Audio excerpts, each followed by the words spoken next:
El Niño తెలంగాణలో కరువే కాదు రాజకీయ యుద్ధాన్ని తీసుకొచ్చింది. నీళ్లని నిల్వ చేసుకునే ప్రాజెక్టులు ఇప్పుడు రాజకీయ రణరంగానికి వేదికగా మారిపోయాయి. క్రెడిట్ కోసం అధికార ప్రతిపక్షాలు నీటి యుద్ధంలో తీవ్ర ప్రయత్నాలు చేస్తున్నాయి. కరువు కాలంలో ఉత్తర తెలంగాణని ఆదుకున్న గోదారమ్మ ఎవరికి క్రెడిట్ ఇస్తోంది?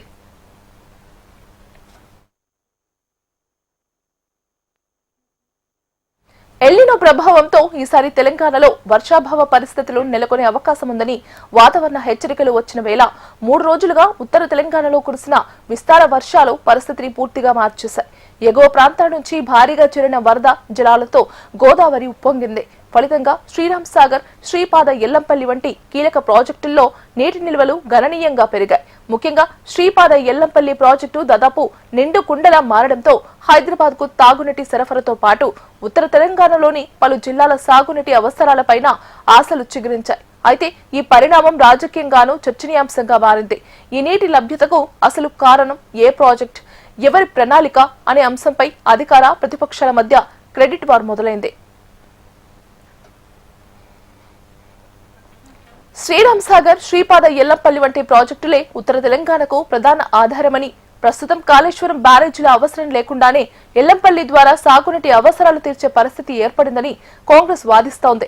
మరోవైపు కాళేశ్వరం ప్రాజెక్టులో భాగంగా నిర్మించిన పంప్ హౌస్లు, లిఫ్ట్ వ్యవస్థలు లేకపోతే ఎగువ ప్రాంతాల నుంచి నీటిని అవసరమైన చోటుకు తరలించడం సాధ్యమయ్యేది కాదని బీఆర్ఎస్ అంటోంది. తమ ఒత్తిడి కారణంగానే ప్రభుత్వం పంపులను తిరిగి వినియోగించి నీటిని ఎత్తిపోస్తోందని గులాబీ పార్టీ ఆరోపిస్తుంది. ఇలా గోదావరి జలాలపై రాజకీయ వాదోపవాదాలు రోజురోజుకు ముదురుతున్నాయి. ఈ క్రమంలో తమ వాదనను ప్రజల్లో మరింత బలంగా వినిపించేందుకు ఇరు పార్టీలు గ్రౌండ్ జీరోకి వెళ్లి మరీ పాలిటిక్స్ చేస్తున్నాయి. కాంగ్రెస్ తరపున మంత్రులు జలాశయాలను సందర్శించారు. ప్రకృతి అనుకూలించడంతో గోదావరిలో వరద ప్రవాహం పెరిగిందని, ఎల్లంపల్లి నుంచి మిడ్ మానేరు వరకు నీటిని తరలిస్తున్నామని మంత్రి శ్రీధర్ బాబు తెలిపారు. మేడిగడ్డ, అన్నారం అవసరం లేకుండానే రైతులకు నీళ్లు తరలిస్తున్నామని మంత్రులు చెబుతున్నారు. ఎల్లంపల్లి ప్రాజెక్టు శంకుస్థాపన చేసింది 28 జూలై 2004. 2004 నుంచి 2014 వరకు ఎవరు గవర్నమెంట్ లో ఉన్నారు? కాంగ్రెస్ గవర్నమెంట్ లో ఉంది. ఎవరు శంకుస్థాపన చేసిండు? ఆనాటి ముఖ్యమంత్రి డాక్టర్ రాజశేఖర రెడ్డి గారు. ఆ తర్వాత కాంగ్రెస్ హయాంలోనే పూర్తయి కొద్దిగా పంపులు స్విచ్ ఆన్ తప్పితే తత్వ పనులన్నీ పూర్తయి మరి ఆ ప్రాజెక్టు కూడా ఆనాటి కాంగ్రెస్ ప్రభుత్వం మరి శ్రీధర్బాబు గారి తండ్రి స్వర్గీయ శ్రీపాదరావు గారి పేరు పెట్టిన విషయం కూడా మా అందరికి తెలుసు. ఈ రోజు ఎంత దుర్మార్గపు ఆలోచన అంటే ఎల్లంపల్లి నిర్వహణలో పంపులను చేసి కాళేశ్వరం నిర్మించని చెప్పి ఇంతకంటే దుర్మార్గపు ఆలోచన, తప్పుడు ప్రచారం మరొకరు ఉండేదని చెప్పి నేను మనం చేస్తున్నాం. ఎల్లంపల్లి రిజర్వాయర్ ఆనాటి ప్రాణిత చేవెళ్ల ప్రాజెక్టు యొక్క అంతర్భాగమే. మిడ్ మానేరు కట్టింది ఎవరు? ఫ్లడ్ ఫ్లో కెనాల్ కట్టింది ఎవరు? చేయలేదంగా ప్రాజెక్టు నిర్మాణం చేసి ప్రణాళిక సిద్ధం చేసుకునేది ఎవరు? నంది పంప్ హౌస్ గా ప్రణాళిక సిద్ధం చేసుకుని దాని కార్యక్రమాన్ని మొదలుపెట్టింది ఎవరు? గాయత్రి పంప్ హౌస్ మొదలు పెట్టే కార్యక్రమం దీంట్లో భాగంగానే దాంట్లో తీసుకెళ్లి ఇక్కడి నుంచి నీళ్లు తీసుకెళ్లి నంది పంప్ హౌస్ నుంచి గాయత్రి పంప్ హౌస్ చేసి, గాయత్రి పంప్ హౌస్ నుంచి ఫ్లడ్ ఫ్లో చేసి, ఫ్లడ్ ఫ్లో నుంచి మిడ్ మానేరు చేసేది ప్రాణహిత చేవెళ్లలో నీరు ఈడికి ఎల్లంపల్లికి తీసుకొచ్చి ఎల్లంపల్లి ద్వారా మిడ్ మానేరు వరకు మొదటి దఫలో తీసుకెళ్లే మొత్తం మిడ్ మానేరు పూర్తి స్థాయిలో ఆఖరి వరకు పనులు చేపడితే ఆఖరికి ఒక మొత్తం బిల్డింగ్ కట్టినాక సున్నం వారు వేసి మేమే కట్టినామని మాట్లాడతారు. ఈరోజు నైతిక హక్కులేదు వారు ఈ రోజు మాట్లాడడానికి ప్రభుత్వం పై అన్ని విధాలా ఆదుకునే ప్రయత్నం చేస్తుంది ప్రభుత్వం. ఆ కార్యాచరణలో ముందుకు పోతాం. అయితే ఇదే సమయంలో ప్రస్తుతం వినియోగిస్తున్న నంది, మేడారం, గాయత్రి పంప్ హౌస్లు కాళేశ్వరం ప్రాజెక్టులో భాగంగా తమ ప్రభుత్వమే నిర్మించిందని బీఆర్ఎస్ గుర్తు చేస్తోంది. భవిష్యత్ కరువు పరిస్థితులను దృష్టిలో పెట్టుకుని ఆ మౌలిక సదుపాయాలు కల్పించామని చెబుతోంది. ఈ అంశాన్ని ప్రజల్లోకి బలంగా తీసుకెళ్లేందుకు ఉమ్మడి కరీంనగర్ జిల్లాకు చెందిన బీఆర్ఎస్ నాయకులు నంది, మేడారం, గాయత్రి పంప్ హౌస్లను సందర్శించి ఎత్తిపోతల ద్వారా వస్తున్న నీటికి ప్రత్యేక పూజలు నిర్వహించారు.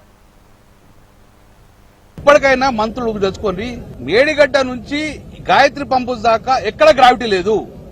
మొత్తం సుమారు 600 మీటర్ల వరకు ఈ హైట్ లో ఉన్నది. అందులో ఈ 2 పంపుల కానీ 235 మీటర్ల ఎత్తున ఈ రోజు మనం ఎడ్మిట్ చేస్తున్నాం కాబట్టి సో అవగాహన కూడా మాట్లాడుకుంటే ప్రజలు తప్పుదో పెట్టకుర్రి. ఇది కాళేశ్వరం మాత్రమే, బాహుబలి మోటార్ మాత్రమే ఇప్పుడు దీని వల్ల పంటలు జరుగుతున్నాయి. కాబట్టి ఎవరికి అవగాహన లేకుండా అవగాహన ఇచ్చింది కాబట్టి 100% ఈ గాలి ఉన్నంత తెలంగాణలో గాలి ఉన్నసేపు ఈ యొక్క బాహుబలి మోటార్ రికార్డు కేసీఆర్ గారు చేసింది, డిజైన్ చేసింది కేసీఆర్ గారి. లేకపోతే ప్రజలకు నీళ్లు లేవు. ఇప్పటికైనా ఇదే గ్రావిటీ కేసీఆర్ కోపం లేకుండా పంపు కంటిన్యూ ఆన్ చేసి ఉన్న జలాశయాలు అప్ టు మల్లన్న సాగర్ దాకా జలాశయాలు నింపమని మా డిమాండ్. బీఆర్ఎస్ పార్టీ ఎందుకోసం మేము తీసుకున్నాం అంటే ఇది క్రెడిట్ మాదే, మీతో కాదు. ఈ రోజు కరువుకు కారంగులు మీరు కాబట్టి ఇప్పటికైనా లేకుండా అక్కడ వేడిగడ్డ అక్కడ నుంచి కన్నెపల్లి పంపు నీళ్లు ఇస్తే గిట్ట ఎప్పటికీ సస్యసామలు ఉంటుంది. కాబట్టి ఇదంతా ఎత్తుపోతల పథకానికి తెలియకుండా ఇష్టానుసారంగా గ్రావిటీ, అసలు గ్రావిటీ అంటే తెలుసా లక్ష్మణ్ మీకు? గ్రావిటీ అంటే తెలుసా? గ్రావిటీ అంటే తెలియకుండా ఇష్టం మాట్లాడుతుంది కాబట్టి పంపులు లేకుండా నడుతుంది, పంపుతో నడిచింది. ఆ పంపు క్రెడిట్ గోస్ టు కేసీఆర్ గారు. ఉత్తమ్ కుమార్ రెడ్డి గారికి ఏబిసిడి తెలియదు. దీని గురించి నీళ్ళ గురించి కాళేశ్వరం ప్రాజెక్ట్ గురించి. కాళేశ్వరం అనుకుంటే కాళేశ్వరం గుడి అనుకుంటారు వాళ్ళు. ఫస్ట్ క్లారిటీ ఏంటంటే కాళేశ్వరం దేవుని పైన కేసీఆర్ గారు ఒక సమగ్రమైనటువంటి ఇంటిగ్రేటెడ్ ప్రాజెక్ట్. ఇది చాలా పెద్ద ప్రాజెక్టు. ఆయనకు అవగాహన లేదు, ఆయనకే కాదు ముఖ్యమంత్రికి అవగాహన లేదు. నీళ్ల పైన తెలంగాణ ఉద్యమకారులకు ఉన్నటువంటి కనీస పరిజ్ఞానం కూడా ఈ కాంగ్రెస్ వాళ్ళకి లేదు. గోదావరి వరద జలాలు రైతుల్లో కొత్త ఆశలు నింపుతున్న వేళ అదే జలాలు రాజకీయాల్లో మాత్రం ఇలా కొత్త వాదోపవాదాలకు తెరతీశాయి. మొన్నటిదాకా నీళ్ల కోసం పోరాటాలు కనిపిస్తే ఇప్పుడు క్రెడిట్ కోసం పోరాటాలు మొదలయ్యాయి. మరి ఈ క్రెడిట్ వార్లో ఎవరు గెలుస్తారు? కరువు సమయంలో నిండిన ఈ ప్రాజెక్టులు ఎవరికి లబ్ధిని చేకూరుస్తాయన్నది భవిష్యత్తులో తెలుస్తుంది. ఈ వాదనల్లో గెలిచేది ఏ పార్టీ అనేది కాలమే నిర్ణయిస్తుంది.